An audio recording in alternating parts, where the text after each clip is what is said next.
So welcome you all. एक बार फिर से हम लोग इसके आगे डिस्कशन करने वाले हैं। इससे पहले की वीडियो में हम लोगों ने यहाँ तक डिस्कस किया था और एक्चुअली वीडियो थोड़ा लेट हो गई है। सॉरी, उसके लिए माफ़ी चाहूँगा। एक्चुअली मेरी तबीयत थोड़ी ठीक नहीं थी। तो आज हम लोग इसके आगे एक्सरसाइज 8.1 डिस्कशन करने वाले हैं, ठीक है ना। 8.1 डिस्कस करेंगे। उसमें इससे पहले के जितने भी सारे थ्योरम्स थे वो सारे हम लोगों ने कर लिए हैं, सारे थ्योरम्स को डिस्कस कर लिया है। अब थ्योरम्स के बाद आती है बारी एक्सरसाइज को करने की। तो एक्सरसाइज में हम लोग किस तरीके से उस सारे थ्योरम्स को, उस पूरे कॉन्सेप्ट को, यानी पैरेललोग्राम का जो भी हम लोगों ने थ्योरम पढ़ा हुआ है उन सारे कॉन्सेप्ट को हम लोग कैसे अप्लाई करेंगे, इसको देखने वाले हैं, ठीक है ना। तो चलिए इससे आगे के सारे कॉन्सेप्ट को देखते हैं।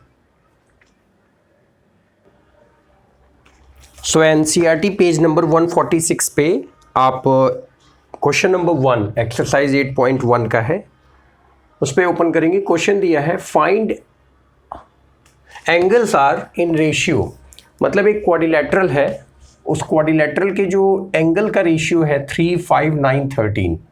So find all angles. तो आप मुझे ये बताइए, पहले हम एक क्वाड्रिलेटरल बना लेते हैं। लेट अस सपोज ये क्वाड्रिलेटरल है, फिलहाल दिख रहा है पैरेललोग्राम जैसा, तो अगर ऐसा चलेगा तो ठीक है। रफली एक क्वाड्रिलेटरल आप बना लीजिए। एक काम करते हैं, थोड़ा सा इसको बदल लेते हैं ताकि एक प्रॉपर शेप जैसा ना लगे, ठीक है ना। अभी ठीक है, सी और डी। तो उसमें 4 एंगल है, ए बी सी डी। तो उन सभी एंगल्स का रेशियो दिया हुआ है यहाँ पे, यानी angle A, ratio angle B, ratio angle C, ratio angle D. Let us suppose ऐसा दिया हुआ है। तो रेशियो का क्या मतलब है, किसी भी दो नंबर का, जैसे एग्जांपल के तौर पे लेट अस सपोज ये एंगल ए 160 हो, 120 हो, सॉरी 120 हो, और ये एंगल बी 60 हो, 60 डिग्री। तो इन दोनों के बीच का रेशियो क्या है, एंगल ए एंगल बी का 2 गुना है। यही तो हुआ, एंगल ए 60 टू द 120। तो angle A divided by angle B is equal to 2/1, यानी 2:1। तो एंगल बी का ट्वाइस है कौन, एंगल ए। तो ऐसे ही चारों एंगल के बीच में एक रिलेशन दिया है 3:5:9:13। तो late us suppose ratio factor ले लेते हैं x। Late us suppose a ratio factor is x, यानी 3x first angle, 5x second angle, 9x second angle and 13x is the fourth angle. ये चारों एंगल हो गए, x से हमने मल्टीप्लाई कर दिया, यानी ये एक रेशियो फैक्टर है। क्या मतलब है इस रेशियो फैक्टर का, ये भी समझ लीजिए। जैसे दिया हो 24 डिवाइडेड बाई 15, ऐसा दिया हो 24 डिवाइडेड बाई 15। तो मैं 24 को क्या लिख सकता हूँ, 3 8 जा 24, डिवाइडेड बाई 15 को क्या लिख सकता हूँ, 3 5 जा 15। तो यहाँ पर देखिए अब बचेगा केवल 8/5, यानी 8:5। 24/15 का शॉर्टेस्ट फॉर्म क्या हो गया, 8/5। तो इसमें कैंसल आउट कौन हुआ, कैंसल आउट हुआ 3। तो यही 3 जो कैंसल आउट हो रहा है न्यूमरेटर और डिनोमिनेटर से, तो इसी को हम क्या कह रहे हैं, रेशियो फैक्टर। तो मे बी 3/5 हो ये ऐसे। तो इसके बीच में जो नंबर कैंसल आउट हुआ होगा, एक्चुअल नंबर, उसी को हमने क्या मान लिया है, x। तो यही x कैंसल आउट हुआ होगा, तभी ये 3/5 हुआ होगा। तो हम पहले से ही क्या करते हैं, अब एक x का मल्टीप्लाई कर देते हैं और जो ये x की वैल्यू आएगी उसी से मल्टीप्लाई कर देंगे तो एक्चुअल नंबर मिल जाएगा। क्लियर है कि नहीं, अभी करके देखते हैं तो सोल्यूशन आपको और अच्छे से समझ में आएगा। तो हमारे पास ये रेशियो फैक्टर में चारों एंगल पता चल गए। नाउ प्रॉपर्टी ऑफ क्वाड्रिलेटरल, इससे पहले वाले थ्योरम में क्या पढ़ा था, एंगल सम प्रॉपर्टी में, कि sum of all angles of quadrilateral, sum of angle A plus angle B plus angle C plus angle D is equal to 180 degree, sorry 360 degree. यही तो पढ़ा था कि सभी एंगल का सम कितना होता है 360 degree. That mean this angle all angles are having sum equal to 360। तो ये कितना है 3x, दूसरा कितना है 5x, फिर 9x, फिर ये कितना है 13x। ऐड करेंगे इसको 3x plus 5x plus 9x plus 13x, what you will get? You will get equal to the 360. Now 5 plus 3 8, 9 8 17, and 17 plus 30 30x equal to 360 degree. From here you will get x equal to 360 divided by 30. 0 0 get cancel, so you will get 12. So x equal to 12. If you get x equal to 12,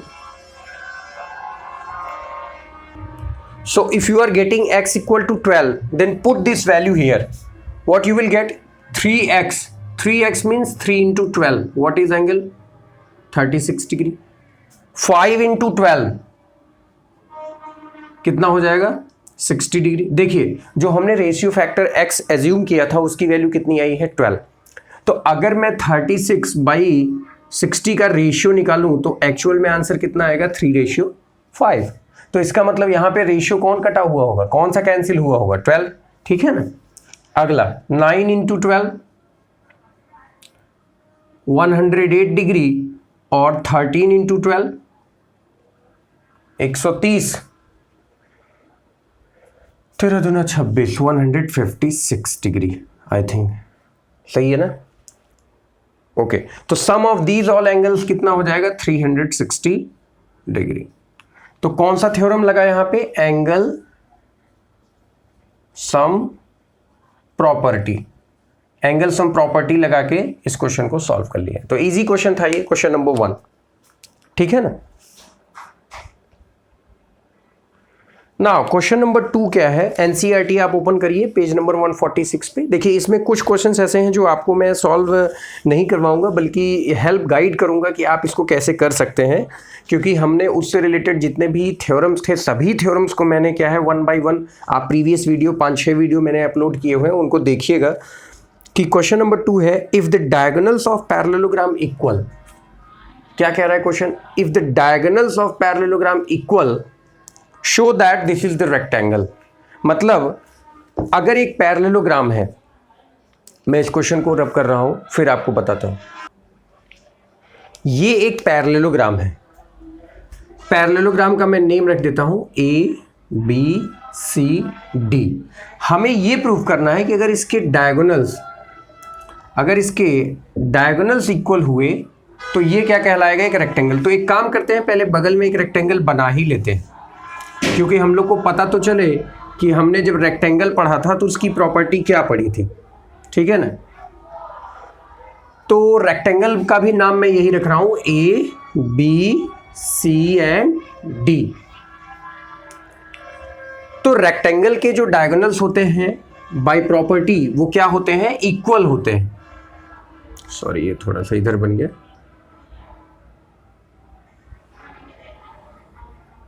अभी और इधर बन गया।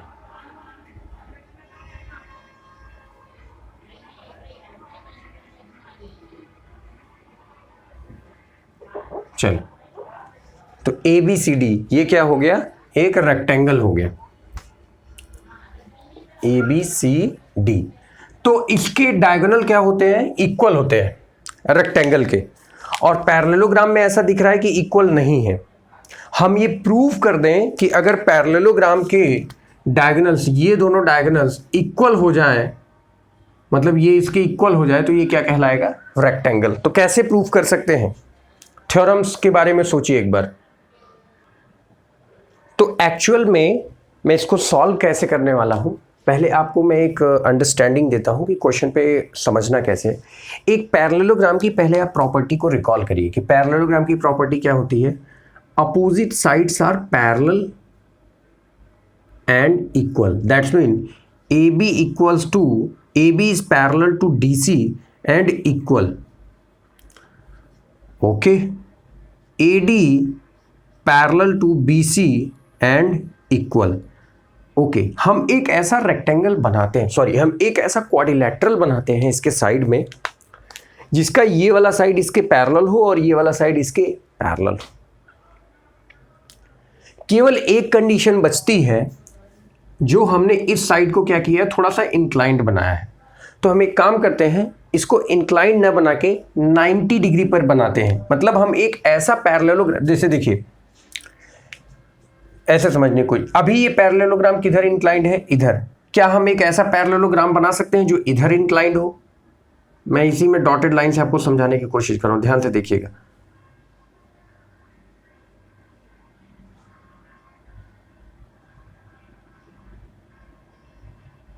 ऐसे देखिए, इसका नाम रख दे रहा हूं D' और इसका नाम रख दे रहा हूं A'। आप मुझे ये बताइए, A', B, C और D', क्या ये पैरेललोग्राम नहीं है? ये भी तो पैरेललोग्राम है। मतलब ये साइड ऊपर और नीचे वाली जो साइड है ये तो पैरेलल है ही, प्लस एक बार ये साइड इधर है और एक बार इधर है। मतलब एक बार ऐसे बना सकता हूं, एक बार ऐसे बना सकता हूं। तो कहीं ना कहीं बीच में कोई एक ऐसी साइड होगी, यही जो क्या होगी, 90 डिग्री पर एंगल बनाती होगी। तो हमने वो वाला रेक्टेंगल यहां बना लिया, वो वाला क्वाड्रिलेटरल जिसमें ये केस जो होता है, इसमें ये वाला केस आता है, D' रख दे रहा हूं। इसमें क्या होगा, ये देखिए A'। जरा आप रिकॉल करिए, डायग्राम को थोड़ा सा आपको ध्यान से समझना होगा। आप diagram A', B, C, D' को देखिए, यानी आप इस डायग्राम को देखिए। ओके,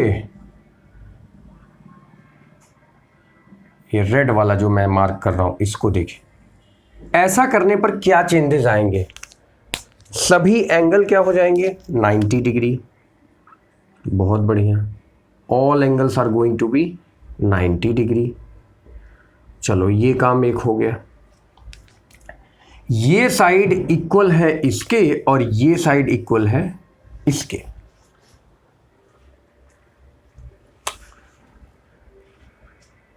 डायगोनल्स क्या करते हैं, एंगल को बाइसेक्ट करते हैं। ये तो हमने पढ़ा होगा ना स्टार्टिंग में, diagonals bisect each other and angle bisector. ये 90 होगा तो इसको क्या कर देगा, हाफ कर देगा। 45 ये हो जाएगा और 45 ये हो जाए। ट्रायंगल की हमने एक प्रॉपर्टी पढ़ी थी। ट्रायंगल की कौन सी प्रॉपर्टी पढ़ी थी कि if this is point O, if the angles are equal, then their sides related with these angles, corresponding sides also will equal। यही तो पढ़ा था। अगर ये 45, ऐसा कौन सा ट्रायंगल पढ़ा था, अगर ये साइड इसके इक्वल होती है तो ये वाले एंगल्स आपस में क्या होते हैं, बराबर होते हैं। ट्रायंगल वाले चैप्टर में आपने ये पढ़ा होगा कि ये किस में होता है, आइसोसेलेस ट्रायंगल में। इसका मतलब ये 45 है तो ये 45 है, तो ये दोनों साइड आपस में क्या होंगे, इक्वल होंगे। चलिए, अगर ये 45 हो गया तो बचा कितना, अब इधर 45 बचा होगा, और ये 45 है तो ये भी तो डायगोनल है, तो इसको भी क्या करता होगा, ये 45 होगा। अब देखिए, ये एंगल 45, ये भी एंगल 45, तो ये दोनों साइड बराबर। ये 45, ये 45, तो ये दोनों साइड भी बराबर। मतलब अब ये साइड इसके इक्वल हो जाएगी और ये साइड इसके इक्वल हो जाएगी। इसका मतलब this is equal to this and this is equal to this, then 100% this side equal to this. Means A equals to B, sorry OB equals to OC, OB equals to OC and OB equals to OA। 100% OC equal to OA, तो OC equals to OA। तो यहां पे OB इसके equal हो गया, तो ये भी तो इसके इक्वल होगा OD के। इसका मतलब सभी आपस में क्या है, बराबर हैं। तो BD कंप्लीटली इक्वल टू क्या होगा, AC। मतलब एक ऐसा पैरेललोग्राम जिसमें डायगोनल्स अगर इक्वल हो गए और एंगल 90 डिग्री हो गया तो एक स्पेशल टाइप का पैरेललोग्राम बन गया, और इसको हमने कौन सा नाम दे दिया, रेक्टेंगल का। आई होप यहां तक आप सभी लोग को क्लियर होगा। Thank you.